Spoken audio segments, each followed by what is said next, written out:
नमस्कार दोस्तों। तो आज की इस वीडियो में हम लोग बात करने वाले हैं एसएससी जीडी 2025 वैकेंसी के फिजिकल के बारे में।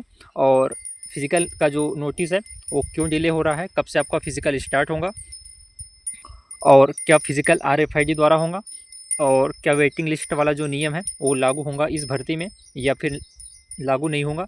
तो सारी डिटेल्स आपको इस वीडियो में मिलने वाली है, इसलिए आप लोग वीडियो को एंड तक देखिए। और वीडियो पसंद आए तो वीडियो को लाइक कीजिए, चैनल पर नए हो तो चैनल को सब्सक्राइब कीजिए और वीडियो को ज़्यादा से ज़्यादा शेयर कीजिए। दोस्तों, तो जैसा कि आप सभी लोगों को पता है, एसएससी जीडी 2025 वैकेंसी का जो रिज़ल्ट है सीबीटी का वो 17 जून को आ चुका है और अभी तक कोई पीईटी पीएसटी के लिए नोटिस जारी नहीं हुआ है। तो कब तक ये नोटिस जारी होगा दोस्तों? तो प्रीवियस ईयर के हिसाब से अगर देखें तो पीईटी पीएसटी का जो नोटिस है वो 10 से 15 जुलाई 2025 तक आपका नोटिफिकेशन जारी हो सकता है। इसके बाद जो एडमिट कार्ड है फिजिकल के लिए 25 से 30 जुलाई तक आपके आ सकते हैं।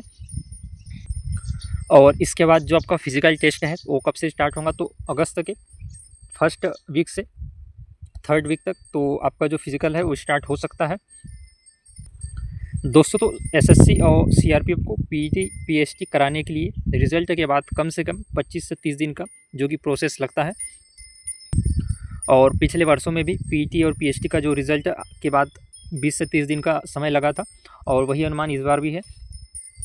और वही अनुमान दोस्तों इस बार भी लगाया जा रहा है कि जो आपका फिजिकल है वो अगस्त के फर्स्ट वीक से स्टार्ट हो सकता है दोस्तों। तो 100% चांस है कि जो आपका फिजिकल है वो अगस्त के फर्स्ट वीक से सेकंड वीक्स में जो कि स्टार्ट हो जाएंगे। इसलिए आप लोग अपनी तैयारी को अभी से करते रहो, क्योंकि फिजिकल का नोटिफिकेशन भी बहुत ही जल्द आने वाला है।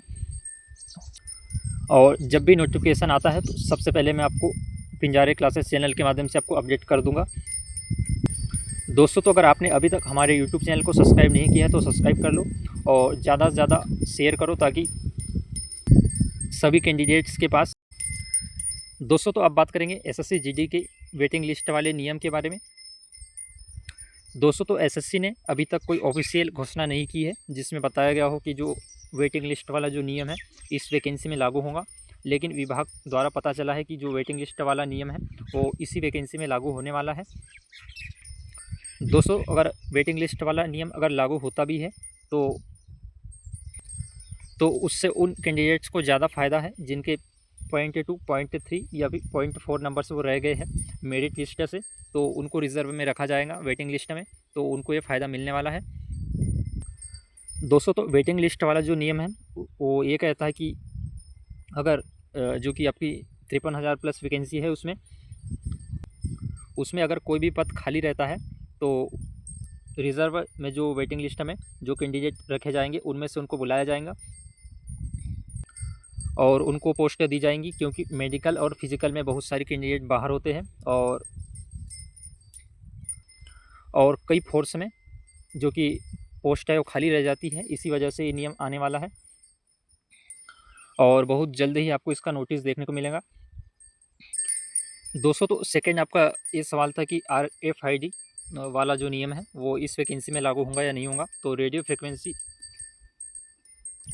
आइडेंटिफिकेशन एक वो तकनीक है जो भर्ती प्रक्रिया में पारदर्शिता और धोखाधड़ी रोकने के लिए इस्तेमाल होती है और इससे दौड़, समय, लोकेशन आदि को ऑटोमेटिक ट्रैक किया जाता है। यानी फिजिकल टेस्ट में किसी भी प्रकार की जो फर्जीवाड़ा रोकने के लिए इस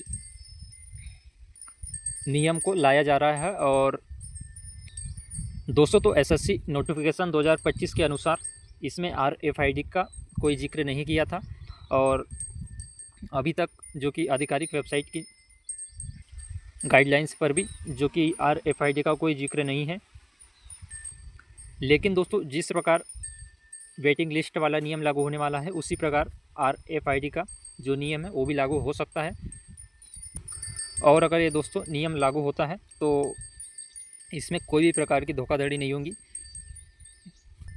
क्योंकि इसमें सब कंप्यूटर पर ऑटोमेटिक रिकॉर्ड होगा। जो जितने देर में रनिंग करेगा वही वहाँ पर शो होगा। तो ये जो नियम है दोस्तों आरएफआईडी रेडियो फ्रिक्वेंसी आइडेंटिफिकेशन, तो ये नियम आना भी चाहिए। अगर दोस्तों ये नियम आता है आरएफआईडी वाला तो इससे आपको फ़ायदा मिलने वाला है। लेकिन दोस्तों पिछले वर्षों में 2023-2024 में जो एसएससी की भर्ती हुई है उसमें आरएफआईडी का कोई नियम लागू नहीं था और उसमें सिंपल आपकी मैनुअल तरीके से जो कि स्टॉप वॉच से घड़ी का से दौड़ कराई जाती थी और अभी भी इसका कोई जिक्र नहीं हुआ है। लेकिन दोस्तों RFID का जो नियम है वो कुछ राज्यों की पुलिस फोर्स में इसका ये नियम लागू है। जहाँ पर आपका अभी बिहार हो गया वहाँ पर भी आपका RFID द्वारा रनिंग कराई जाती है। दोस्तों तो अगर ये नियम आपका लागू नहीं होता है तो SSC GD 2025 की वैकेंसी में आपकी सिंपल दौड़ होने वाली है, वही 1600 मीटर मेल के लिए और 800 मीटर फीमेल के लिए, और टाइमिंग जो आपको स्टॉप वॉच या कैमरा से रिकॉर्डिंग की जाएंगी। और जैसा कि आप लोगों ने प्रीवियस ईयर में देखा था दोस्तों, तो अगर इसका कोई ऑफिशियल अपडेट आता है तो मैं आपको सबसे पहले अपडेट करूँगा, इसलिए